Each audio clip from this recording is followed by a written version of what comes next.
Assalamualaikum dan salam sejahtera. Saya Rosli HM hari ini ingin berkongsi sedikit maklumat mengenai sampai bilakah kita perlu pruning atau pangkas pokok durian. Pokok durian perlu dipruning dari masa ke semasa apabila perlu. Pokok durian perlu dipruning seumur hidupnya.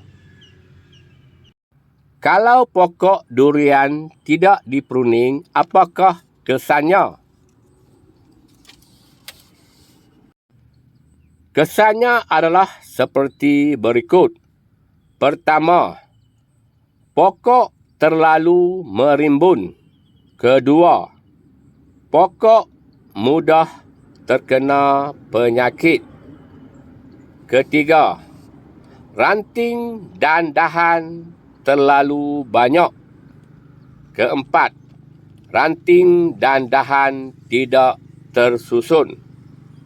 Kelima, dahan-dahan melawan hendak menjadi batang.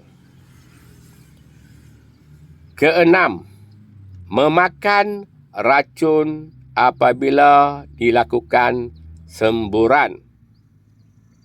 Ketujuh, membazir baja dan folia. Kelapan, buah kurang menjadi. Contohnya pokok durian ini saya hanya bantu pruning sehingga umurnya 4 tahun sahaja. Oleh itu terdapat kesan-kesan seperti yang saya sebutkan tadi. Dan juga ada bahagian yang elok dan ada bahagian yang tidak elok.